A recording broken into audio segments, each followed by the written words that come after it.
Having a life-limiting condition has a big effect on my ability to explore the sexual aspect of my life, and sex and relationships and intimacy and having children. It has such a big impact. One of the biggest impacts is the fact that I don't get out to meet people. So I've missed out on that crucial growing up stage where, you go out, you have friends, you have relationships, you explore, experiment. I've missed out on that whole section of my life.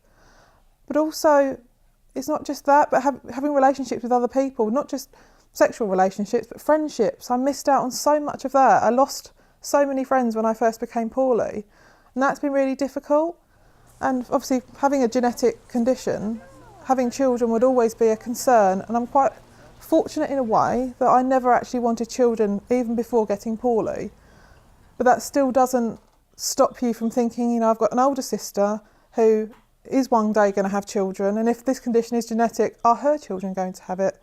And that's a big part of why I'm trying to find the diagnosis, because I want to try and protect her children.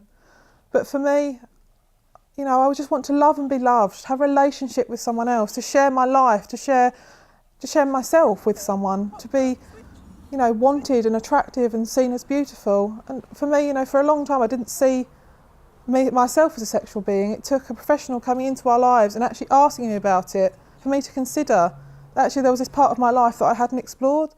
And I think when you're prioritising medical needs, it's all about keeping you alive, keeping you going, and you forget about other aspects. But over the last couple of years, I've thought a lot about it. I haven't been able to explore that aspect of my life, but now we're talking about it, we're thinking about it, and I've actually accepted myself as a sexual being, accepted myself as what I want, knowing what I want and knowing what my hopes are for the future. But I think another thing for me is body image is a really big issue for young girls. And when you've got bags, tubes and scars, it's hard to see how someone would find you attractive. And actually, it's been quite a journey to kind of accept that I'm not going to have the perfect body, I'm not going to be, society's defined beauty, but actually I can still be beautiful despite having lots of tubes and scars. And I just think, everyone wants to feel loved and be attractive and, be wanted by someone else, and that's what I really would like. Sex, intimacy and a relationship should be an important part of anyone's life. We're all sexual beings, and just because I have a disability and a life-limiting condition doesn't make me any different to the rest of the population. But I think there's a big misconception around disabled people's sexuality. And I think people forget that we're just the same. There's no shame, we're all the same, as Embarrassing Body said. It's, we're just like everyone else, and we need to explore that part of our life. But so often, we don't get the opportunity. And in a way, you have to kind of reclaim that yourself. So where society desexualises you in a way, you've got to reclaim that within yourself. And it's an important part of my life. I want to love and be loved, to share my life with someone, to be seen as attractive, to be wanted, to have someone to share my life with and share everything I do with, and actually to have a future with someone. I've got family and friends, but actually there's nothing like the relationship with a partner who loves you for who you are, not what you have wrong with you and not what the problem is. And I really, really want to explore that part of my life, to see myself as worthy of being loved, to see myself as worthy of being in a relationship with someone else. And I just really do believe that people with life-limiting conditions really need to stand up and reclaim for themselves their own sexuality, even if they're not interested in exploring it, but to actually view themselves as worthy of that. We're seen as burdens, we cost too much, we take up too many resources, and actually we've got to see ourselves as worthy and make sure that others see us as worthy too. In terms of expressing my own sexuality, I have had to overcome many different barriers. One of the biggest ones I've found is attitudes of others, those around me as well as those in the wider society.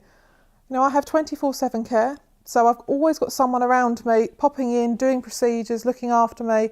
I'm never truly alone. And when I've expressed this aspect of my life, and I've had conversations, I'm a very open person, I don't hide it, I'm not afraid of talking about it, and they've almost been a bit stunned and shamed about what I've said, and I've had to say, no, I am a sexual being, this is a normal part of life, I'm just the same as you. Some of my support people are, around the same age or a couple of years older, and I've had to say, if it was you, what would you feel? And they kind of say, actually, yeah, you have got that right. But there is this big attitude in society that disabled people and young people with life-limiting conditions are not sexual beings.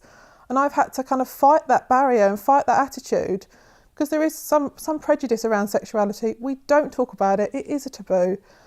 But even more so when it comes to a disabled person, and challenging those attitudes has been quite liberating, but quite frustrating that I've had to do that.